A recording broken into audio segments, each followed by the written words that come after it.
Hi, I'm Bill Arnold. Thank you for listening to this podcast. There are many more podcasts available at myfaithradio.com. Your support makes this possible. Thank you.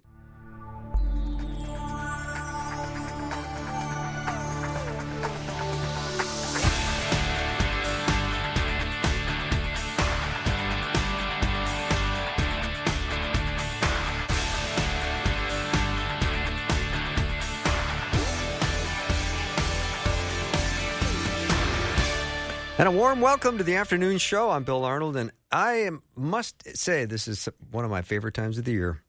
And now I am so glad to have Ace Collins join me on the program today because it's become a tradition with he and I as we talk about some of the stories behind the best love songs of Christmas. And a little bit later on in the month, we're going to talk about some of the best loved traditions of Christmas. But today we're going to talk music, which I just love. I heard Hark, the Herald Angels yesterday, and there's in line 3 of the verse, born to give us second birth. They're just not writing songs the way they used to. I think that was all the way from 1739 or something. But I'm sure Ace will have all the backstories on it. So glad to have him on. You can learn more about him at acecollins.com. Ace, welcome. I think you're there. Pretty sure he's there. Maybe you're muted. But let's try one more time. All right, Wyatt. We're going to just give him a second to connect. If you don't own a copy of this book, this needs to be part of your Christmas collection of things that come out every Christmas, and put it on the coffee table because everybody, Christian or non-Christian, are familiar with these songs. And if they pick it up and page through and see one of the songs and read one of the short stories associated with it, they will realize that there's a great depth behind each one of these songs. And the backstories on these songs are amazing. And when we think of all of our favorite songs of Christmas, and when we think of how much music means to us, especially at Christmas time, you will make for a great conversationalist if you know some of these stories behind these great songs. So, Ace, I think we had a little bit of a technological problem, but I think you're here now, aren't you? I'm here. Yes, I am. Terrific. Now, before we start, I want to hear a little bit about the high drama to your day. I almost didn't make the interview. I decided I had enough time between interviews to go out and drive my 1934 Auburn, and I ran out of gas. And so I had to run back to the house and get 2 gallons of gas that I had in my gas can and pour it in there to drive it home. So that was a little embarrassing. The gas gauge probably quit working on that 90-year-old car 80 years ago. Okay. And so I always check it with a broom handle before I go, and I forgot to check it with the broom handle today to know that I was low on gas. So, driving a 90-year-old family heirloom and turning it into a disaster almost. But it's home. It's sitting in the garage. It's happy again, and so am I. And tell me the make and model again. 1934 Auburn. They were made in Auburn, Indiana. Okay. They're part of the Auburn Cord Duesenberg Company. Mine is one of 27 that is known left. There were 4,444 of them. They were the cars of movie stars. Mine, though, has the original interior and the original paint. All the mechanics are original. It's never been rebuilt. So mine is an original, unrestored 1934 Auburn. Wow. And you've got I think it's the only 1934 Auburn 652Y sedan left unrestored in the world that's running. Mm-hmm. So yeah. Yeah. Well, I was listening to Hark, the Herald Angels yesterday, and in verse 3 it says, born to raise us from the earth, born to give us second birth. And for some reason, I've sung that a million times, but yesterday I just got goosebumps because that's why he came. To give us life. That's true. And the writer of those lyrics, Charles Wesley, would have hated the way we sing that song now. Why? Because he did not write it with the Hark the Herald Angels Sing, because he felt that was completely and totally biblically inaccurate. It was the heavenly host, and the English word at that time for heavenly host were Velkin, and they didn't sing, they rang. And so he wrote it, Hark the heavenly Velkin rang. Oh, wow. And so when they match that to Mendelssohn's tune celebrating the development of the printing press, an old tune as well, which Mendelssohn was dead. He probably wouldn't have liked being matched to another writer's lyrics either. And they changed the lyrics to "Hark the Heavenly Angels Sing," thinking it sounded better, and a lot of people didn't know what Velkin were. And so it's a song that I heard yesterday in church, and I was thinking, in my mind, I was actually kind of singing it, "Hark the Heavenly Velkin Ring," because of knowing the story behind it and knowing how Wesley would want it to have been sung. Yeah. Yeah, but Velkin doesn't really roll off your tongue, does it? No, and people pretty much have lost the meaning of Velkin over the years. But if you look back biblically, it is heavenly host. It is not angels in this particular case. And supposedly, from what I've studied, heavenly host and angels are different things. Yeah. So, yeah. It's a beautiful song, though, and it is one of those songs that I always like hearing and singing every year. And I don't think there's anything quite like music that gets me recalibrated quickly for any particular season. Christmas music tunes me right in. Christmas is a time machine. Yeah. It is the only time of the year that we go back and revive traditions and songs. And, you think about this now, Bing Crosby charted over 400 times, yet very few of us remember any of his massive hit songs in the 30s and 40s. Yet every Christmas he comes back to us with at least 4 of his hits because they were Christmas hits. Right. We would have totally forgotten probably who Perry Como was without Christmas. How many people can name Brenda Lee's top hits, yet everybody can talk about "Rocking Around the Christmas Tree," which actually hit #1 for the first time last year and hit #1 again the other day, I think. Wow. And so she recorded it at 14, but didn't hit #1 until she was drawing Social Security. That's a long way between recording a song and actually hitting #1 with it. But those songs come back, as do the hymns, as do the carols. And they take us back to a time, whenever I hear "Old Holy Night," I'm back to a little church that I went to high school in Illinois, and remember the person who was singing it and everything else. And so I'm really suddenly 16 years old again. And that's the power of Christmas. It wipes away the years. We become childlike. We can actually get in touch with people that we have lost through memories. We can smell grandma's cooking maybe and see the table and remember what the lights look like on her cedar tree. In my case, my grandmother always had blue lights on a cedar tree. But it's music that does that. Name another time of the year, including a religious holiday like Easter, when music comes back for weeks and weeks at a time and allows us to revisit our youth and our past. And I think that is the power of Christmas. And I think it's one of the reasons I celebrate that Christmas has been so commercialized, because now we get 6-8 weeks of that music. We just don't get a week or two of that music. And we get to celebrate Christ's birth for, 2 months. I mean, that's a big deal. And it also opens up an opportunity for all of us because thanks to commercialization, it's Christmas all over the world. My books have been translated into Chinese. You can buy them in mainland China. Wow. And find out about the real meaning behind these carols, or the real meaning behind the traditions of Christmas. And that opens the door for us to share what Christmas really means, which is Christ worship, or worship Christ, if you reverse the Mass to first. So, Ace, explain why it took Brenda Lee so long to get that song to #1. Did it appear in some commercial movie or something that popularized it and got it? No, it just came back every year. It was not a hit the first 2 years she recorded it. It only sold a few thousand copies. I think 10,000 total in the first 2 years. Okay. And then she had a series of other hits, including "I'm Sorry," and suddenly she was hot, and that song took off the third Christmas. But it only made it to #2. And over the years, that song consistently appeared in the top 10, but never hit the vaulted #1 spot. And last year, it knocked Mariah Carey out of #1 and became the #1 Christmas song on the Billboard charts, not just in the United States, but throughout the world. Mm-hmm. Ace Collins is so that was written, by the way, by Johnny Marks, wrote that song, and he gave us 2 other huge Christmas hits as well. And one of them's "Rudolph the Red-Nosed Reindeer," which is from the story that his brother-in-law wrote, Bob Day.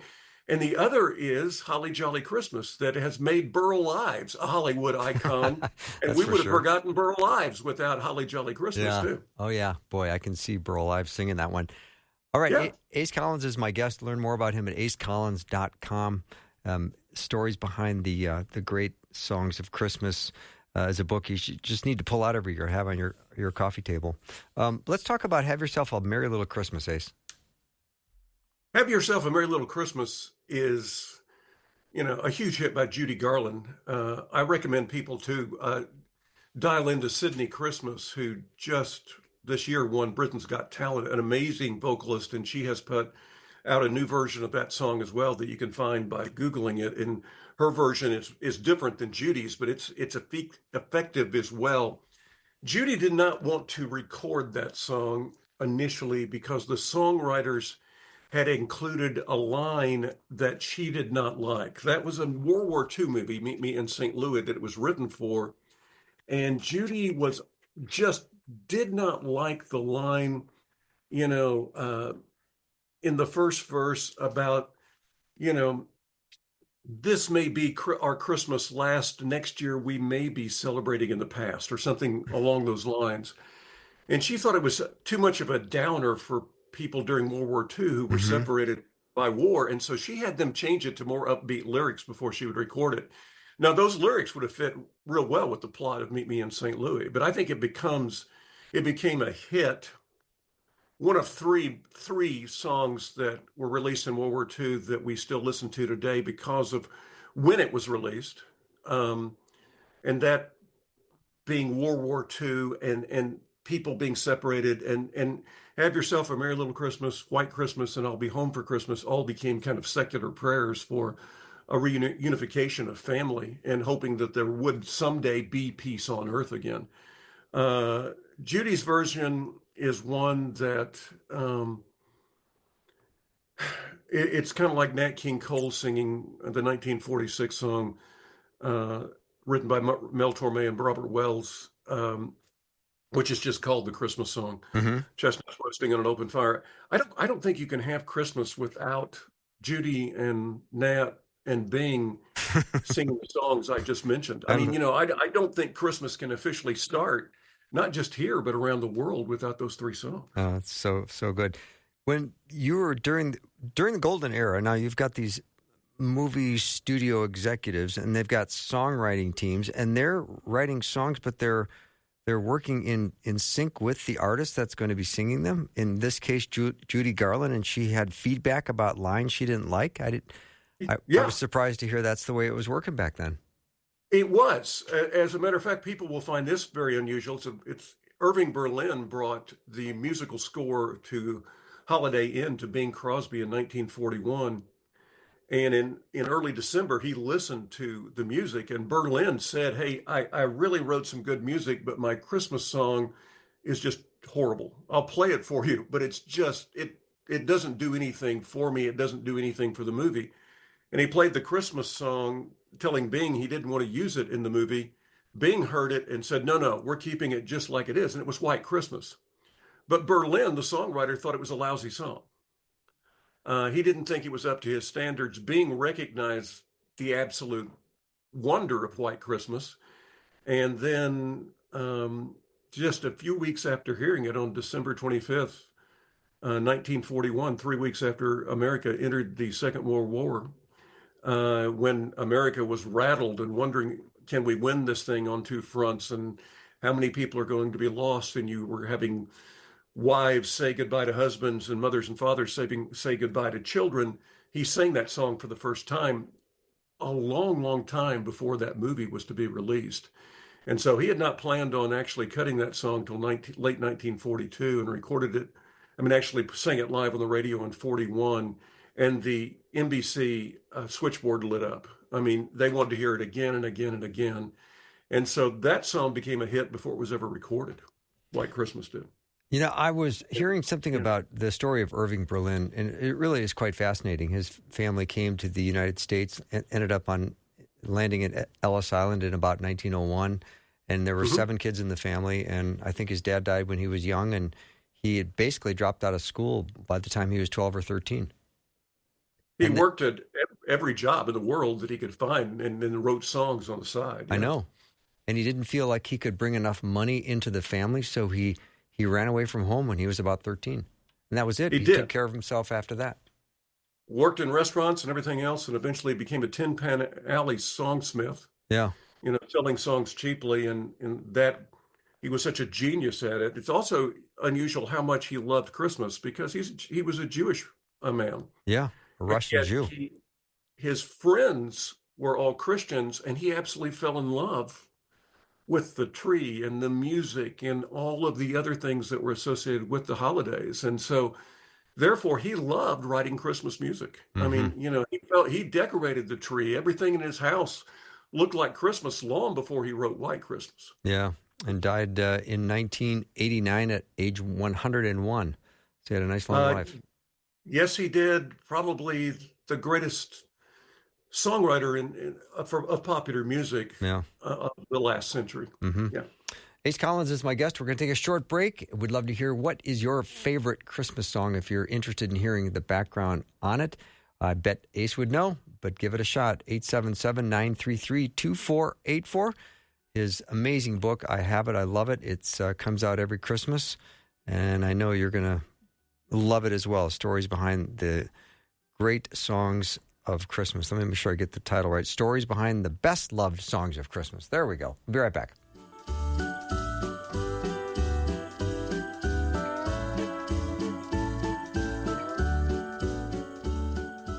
The end of the year is just around the corner. Thank you for your support and for allowing this global ministry to take the next steps in the new year. We don't want to have the year end without inviting you to make that gift to help support Faith Radio. So thank you for giving by clicking the link in the show notes or giving at myfaithradio.com. Thank you so much.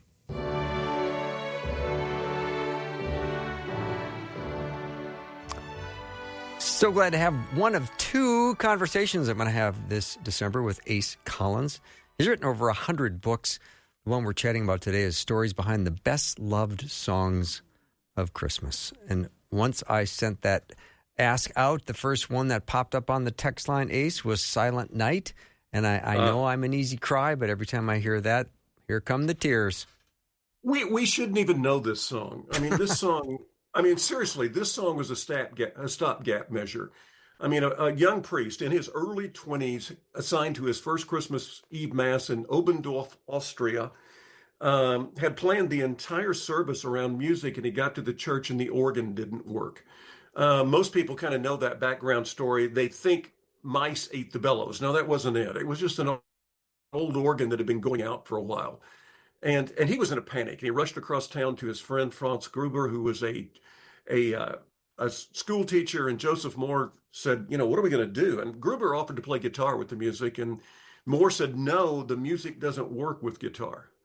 And so Gruber suggested they write something, and that is when Moore remembered that 3 years before, and this is over 200 years ago now, but 3 years before, when he was visiting an uncle, he had walked through a snow-covered meadow and woods at night and been inspired to write a poem.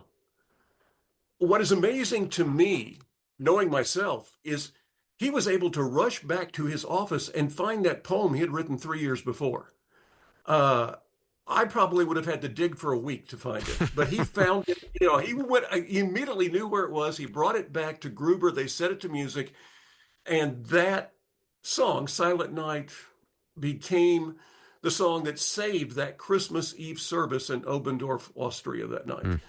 Well, 3 weeks later, the guy who fixes organs came by to fix the organ, and he asked the priest, well, what did y'all do for music? He probably didn't say y'all just like I did, but he said, what did you do for music? And they said, well, we played guitar and sang a song that we had written. And he said, can I hear it? And this guy was so impressed with the song, he wrote down all the lyrics to Stille Nacht, Heilige Nacht, and then learned the music. Well, imagine this priest now. 40 years later, he is walking down a street in Cologne, Germany. He's now an old man. And from this cathedral, he hears his song. Well, he hasn't even been singing his song for all these years. He hasn't been using it in his churches. So how did these people know it? And lo and behold, The guy who came to fix the organ became the Johnny Appleseed of Silent Night. But by the time the priest found out that it was being played everywhere, it had been translated into 30 different languages and was the most sung Christmas carol of that time period. Mm. And by the way, it's still the most sung Christmas carol of all time. I call it the Jesus Loved Me of Christmas carols. That is an amazing story, that a song that was never intended for publication, no one ever sought out publishing rights for it, became the most beloved Christmas song, Christmas carol anyway, of all time. By the way, what was the name of the church 200 years ago, a little more than 200 years ago, that song was first performed in? St. Nicholas. That was the name of the church. Yeah. Oh, my. So Silent Night was first performed in the St. Nicholas Church in Obendorf, Austria. And it was a one-time only stopgap measure to save a service that mushroomed into something else because a guy took that song and taught it to everyone he knew over the course of the next 40 years. So the moral of the story is, when the organ stops working, don't panic. Don't panic. I guess that's the moral of the story. And be thankful that they decided to fix the organ, because that's the reason we know that song. Yeah.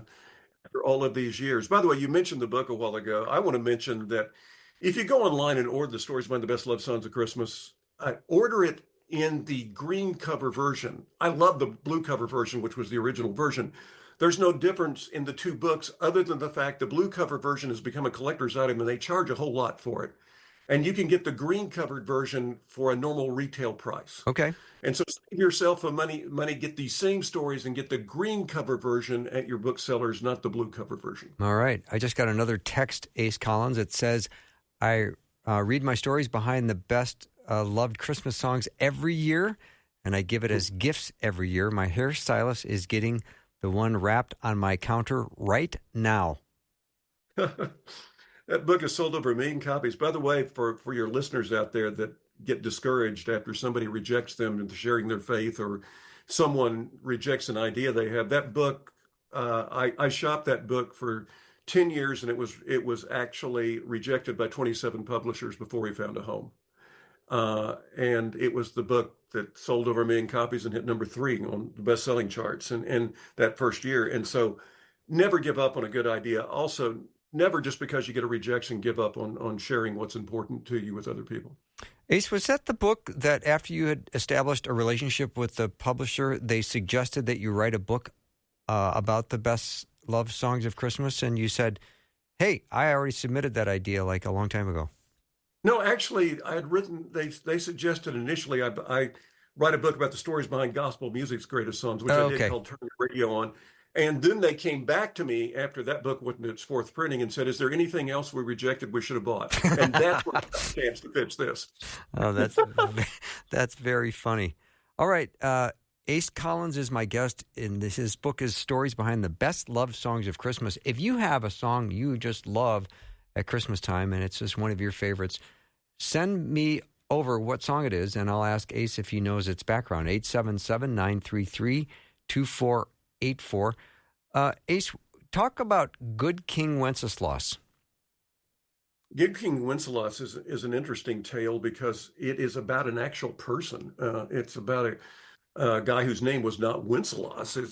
He was a duke from Bohemia, and I'm not going to try to pronounce his name. You can read it in the book. But this duke had a habit. He was a very young leader, had a habit on Christmas Eve of going out into the poorest of the poor in his community and delivering food and firewood and clothing to them. And he would do that. I mean, this is the 1500s. He would, over 1,000 years ago, rather. He would do that each and every Christmas that he was alive. And so his Christmas visits to the people who really were the least of these became legendary in Bohemia, and other people started imitating him. And so the song is written about this guy who was technically a duke, not a king, who delivered Christmas presents to his subjects who were very, very poor. And he and a guy who was a Catholic bishop and cardinal back in the 300s in Turkey named Nicholas are the basis. These two Christian men are the basis of Santa Claus. That's amazing. Yeah. And so if you looked at the DNA of Santa Claus, you would find both Wenceslaus or the Duke in this case, and Nicholas of Baria. Mm-hmm. Yeah. Ace, let me go to another one of my very favorite, probably in my top three, and that's "O Holy Night." There's not just one great story behind this song. There's a bunch. I mean, "O Holy Night" was written in 1840. It was written as an assignment. A man in a community in France had been given the assignment by the local parish priest to write a poem for the Christmas Eve service. He wrote that poem on a carriage trip to France. He was so taken by what he had written, he took it to a friend of his who was an opera writer and asked him if he would set it to music. The friend did not feel really like he was equipped to set the song to music, but they had a discussion, and eventually the poet won him over. The song was set to music, and it was sung in the church. And within 5 years, that song had swept France as the best loved Christmas carol in the country. And then the Catholic Church at that time kicked the song out of services because they found out the man who wrote the music was Jewish. Oh, wow. So they decided it was secular for that reason. Well, it still was sung by people in their homes, and it made its way to England. It was translated to English, and then it made its way to America in about 1850. But it came to America not as a Christmas song, but as a part of the abolitionist movement, because the third verse has a line, chains shall he break, because the slave is our brother. In his name all oppression shall cease. It was after the Civil War that it became a Christmas song in the United States, and a much beloved Christmas song.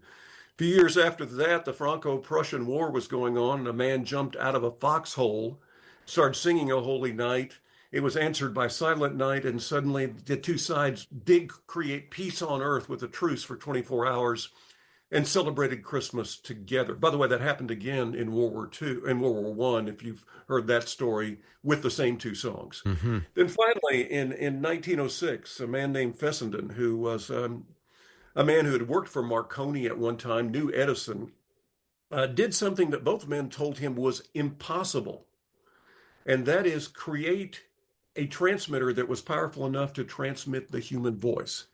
And these people who were listening to speakers on ships at sea in that area and newsrooms and weather bureaus for the Morse code on Christmas Eve, 1906, heard Fedison read the second chapter of Luke and then pick up his violin. And the first song ever played on the radio was "O Holy Night." Oh, wow. I mean, ever. The first first song ever transmitted on a radio airwave was "O Holy Night." And we've been introducing Christmas music, new Christmas songs on radio ever since. So, wow, that's incredible. All right, Ace, let me take a short break. I've got lots of songs being asked about. Ace Collins is my guest. His book is called Stories Behind the Best Loved Songs of Christmas. If you go shopping for one, get the green cover. You'll save a few bucks. And you can learn more about that at wherever you like to buy books. We'll take a short break and be right back.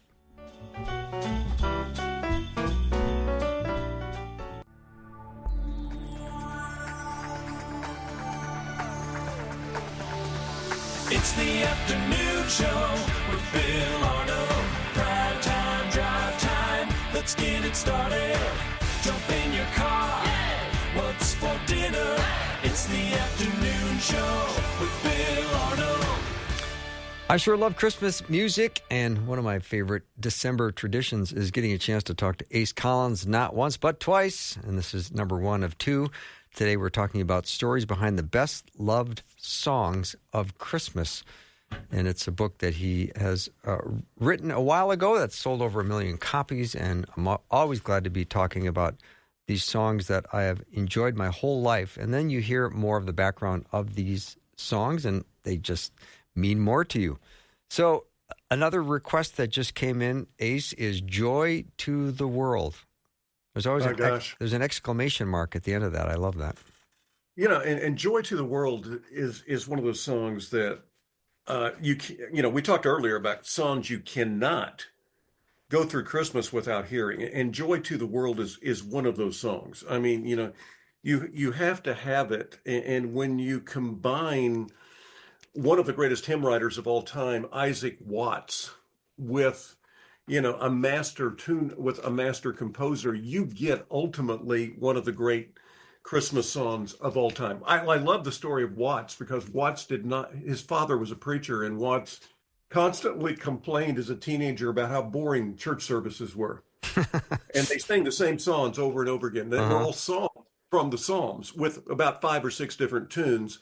And Watts's father told him as a 16-year-old, if you can do better, then do better. And Watts started writing music that totally revolutionized the way that Protestants did music in church. He actually wrote hymns for the first time that were original hymns. And so, and he is the one who studied the Bible diligently and came up really based on looking forward to a Savior, Old Testament text, if you will, this wonderful song, Joy to the World.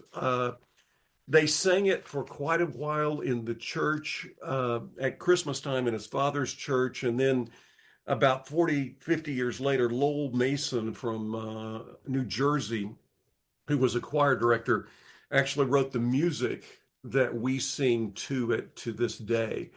And this is so people have been singing the hymn in this format, in this way now, for over 300 years. And it is one of the oldest Christmas songs that we sing, not near the oldest. The oldest that we sing in its entirety is, 1,100 years old now. But this song, Joy to the World, with its upbeat music, I think is an anthem of birth that is like no other ever released. And it's to the masterful ability of Watts to not just rhyme words, but to also take scripture and translate it into a personal testimony that each of us can relate to. So it's the masterful nature of Isaac Watts that made this song so powerful. Mm-hmm. Ace, what about the little drummer boy? Do you know anything on that? Oh yeah, it was written by a piano teacher from Wellesley College at the time. And it was written during the Depression when people had very little money for gifts, and she was watching the poverty engulf the country and combined that view with an European tradition of a child who played an instrument for Jesus in the manger. That was a legend in Europe. And in this case, she decided to make it a little drummer boy. And she pitched it after she wrote it to several different people. The first group that ever recorded it on a record that had any kind of success at all was the Van Trapp family, the same family that The Sound of Music was written about. Sure. But they couldn't get a hit on it. And it would be 30 years after it was written, 25 years after it was written, that the Harry Simeon Chorale recorded a version in the late 50s. And in the midst of rock and roll, this song was released on rock and roll stations and just climbed the charts.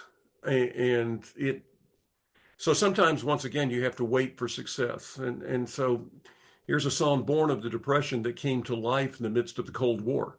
And it was magical in the way that it told the story of this is all I have. And sometimes that's far more than enough if you decide to give it. I teach my college kids every Sunday night when I do home group, the best gift you can give is the acceptance of others and providing value to others.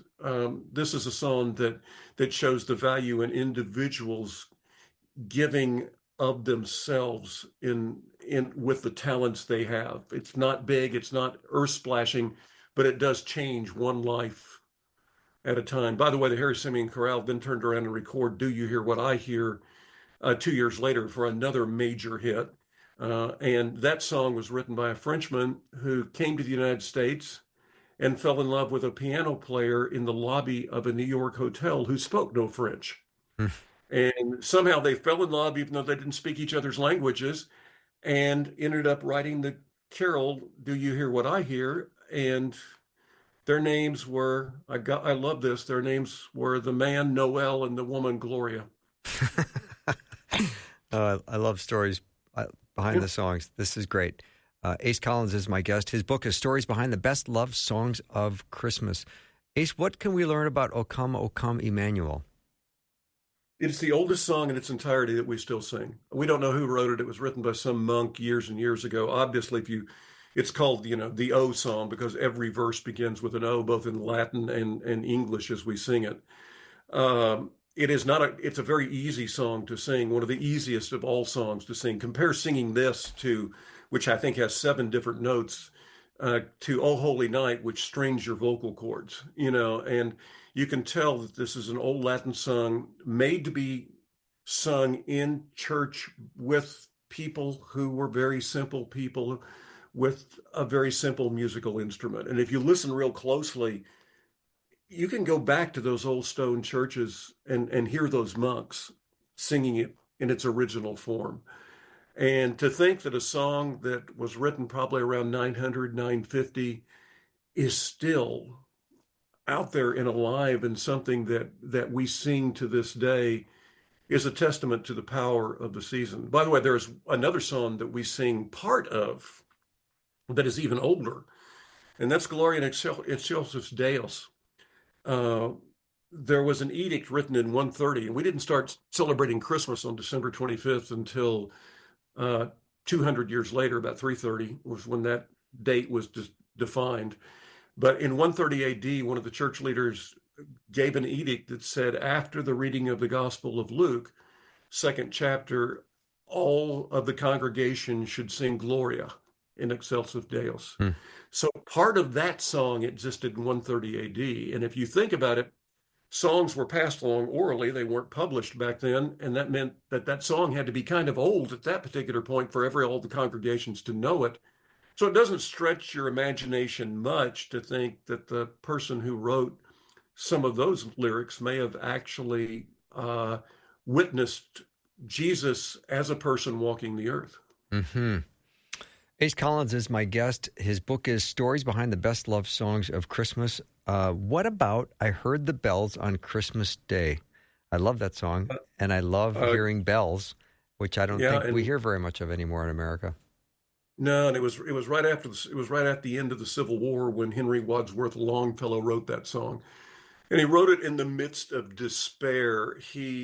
Many of his students, he was a professor in college, had not come back from the war or had come back crippled, including one of his own sons, had come back with horrendous injuries. Just a few months before he sat down and wrote this song, his wife had died horribly in a fire. She was lighting a candle and her nightgown caught on fire. Oh my.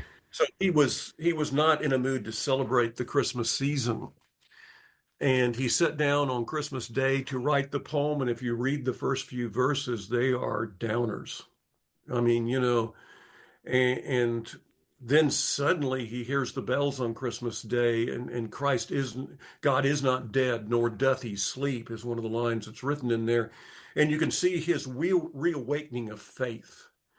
And it is a song about depression turned to exuberance, about lost faith refound. And it's really a testament not just to Watt's ability to bear his soul to us, but it's also his ability to put us all into a part of spiritual life that we, at one time or another, we all struggle. We all lose our faith. We all question, can God hear me? And then there's something, a spark somewhere, in this case, the bells, that reawakens that connection with God. And so it's a masterful testimony for a man who was suffering, who once again found his faith, but it's also a masterful telling of the darkness in the world before Christ was born and the light that came into that world at that birth. Mm-hmm. Ace Collins is my guest. We're going to take a little break and come right back. His book is Stories Behind the Best Love Songs of Christmas. We'll be right back.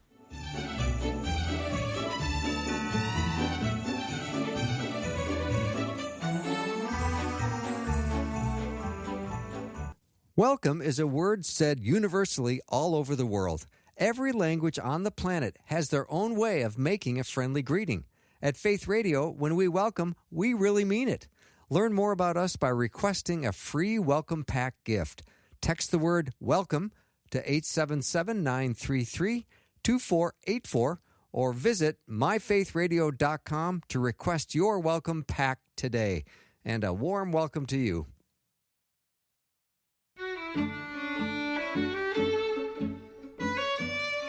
I love the traditions of Christmas songs, and I also love the tradition of talking to Ace Collins every December. We've been doing this for years, and I always find it fascinating. Wyatt and I were just talking during the break.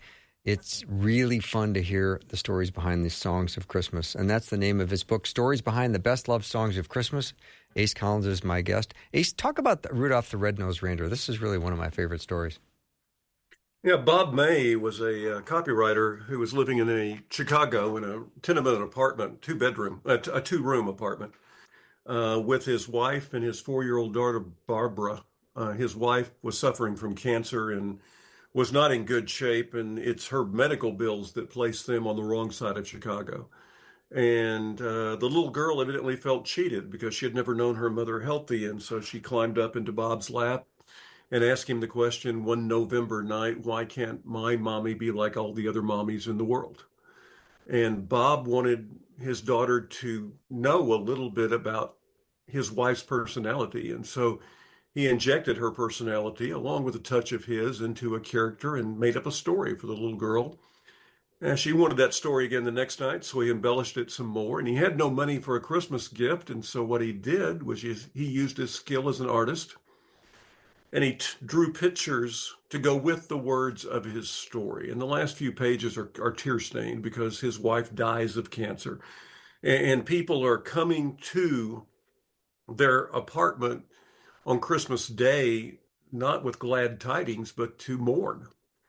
And Barbara, though, is so excited about the book that her dad has given her that she shows it to everyone. And one of the people he worked with in the copywriting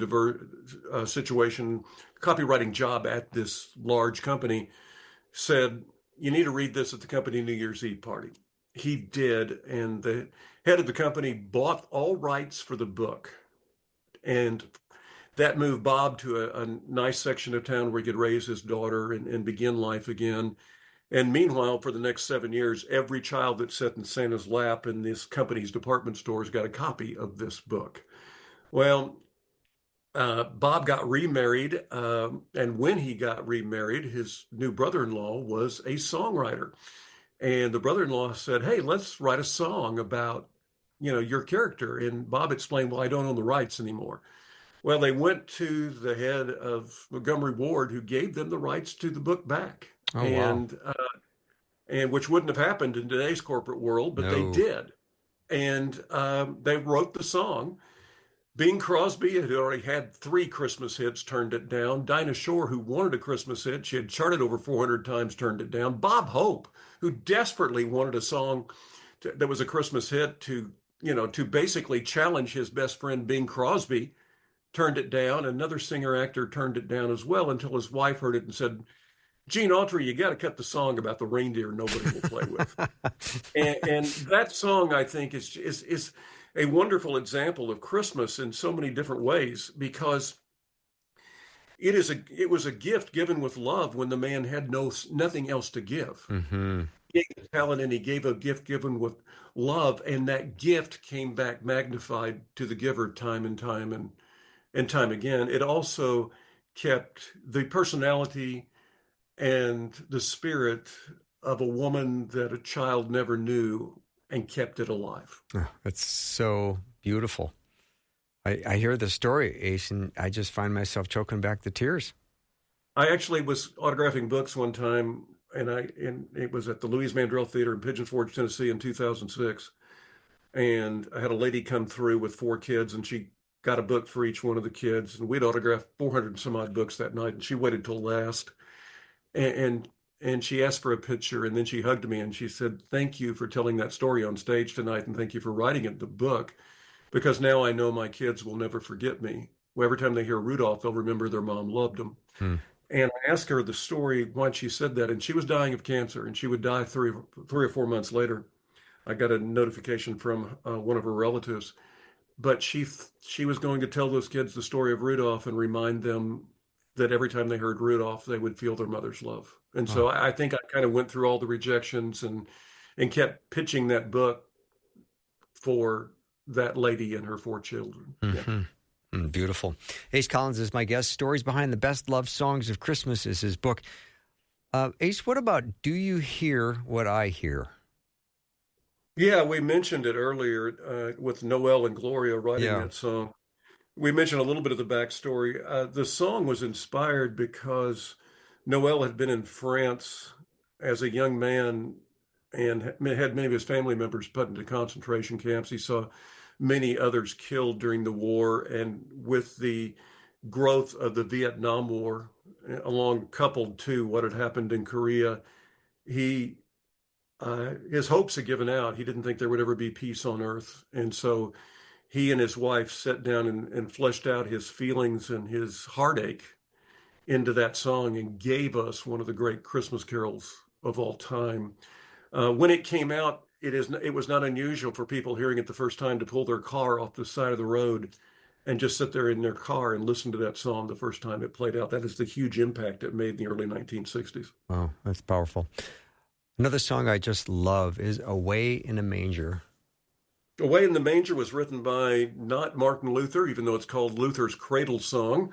It was written several hundred years after Luther died, even though they have now, they have acting people playing Luther writing that song. He didn't write it. It was written by a Dutch or a Pennsylvania farmer, probably with a Dutch or a German background in the late 1800s in America. It's actually an American carol. We don't know who wrote it, but we do surmise he was a farmer. We do know he was from Pennsylvania. But when they published it, they called it Luther's Cradle Hymn, and that's where all of the misinformation began. All right. That is, I appreciate that as well. All right. We just have a couple minutes left, and God rest ye merry gentlemen. I don't know if I understand or if I remember all the fine details of that song. Oh yeah, I mean it's funny because that's the first song I actually did a story behind because I've been confused since I was a child about that Okay, song. good. Not just why me. would God want happy people to sleep? I thought it was older people getting kids to go to bed. I didn't know, but when I went back and researched that song, it was written about anywhere from 500 to 700 years ago in Old England, and we don't know the peasant who wrote it. But the word make or keep back then, God rest ye merry gentlemen, also meant rest. And so he was writing probably saying God make, not God rest. And if you actually think about it, God make you merry makes sense now. I mean, as opposed to God, God rest you merry. No, it's God make you merry. And by the way, 700 years ago, I get asked this question on the BBC all the time. Why do we in Britain say Happy Christmas and y'all say Merry Christmas? Well, the reason is 700 years ago, merry didn't mean just happy. And to be merry, you had to be wealthy because you were, you had a tough life if you were a peasant. And so merry also meant mighty. It meant wealthy. It meant strong. Merry old England, strongest nation in the world. And so Robin Hood and his merry men, they weren't happy because they were out in the wet forest. They were mighty men. So we probably should be singing God rest ye merry gentlemen this way. And this is the way it was originally intended. God make you mighty gentlemen, let nothing you dismay. Remember Christ your Savior was born on Christmas Day. So I sign all my Christmas autographs, Mighty Christmas. Oh, love it. Love it. All right, Ace, we're running out of time, but you get a private one-song concert, any artist, living or dead, singing any Christmas song. Who would it be? Right now, Sydney Christmas, the Britain's Got Talent winner, singing Oh Holy Night. She does an incredible job on that song. That album came out about a month ago. And I recommend people seek that out or have yourself a Merry Christmas. Sydney Christmas at Christmas this year is special. Nice. And it really is. I cannot believe, by the way, the hour has gone this fast. No, it just flies by, yeah. So we're going to talk to you again later in the month, and we're going to talk about the best-loved traditions of Christmas. So I always look forward to this time with you. Thank you for taking time, and thank you for all of your wealth of information and how beautifully you tell these stories. I appreciate you. Have a mighty Christmas. Yeah, Mighty Christmas to you. Ace Collins has been my guest. Stories behind the best love songs of Christmas. We will take a short break and be back with more in just a minute.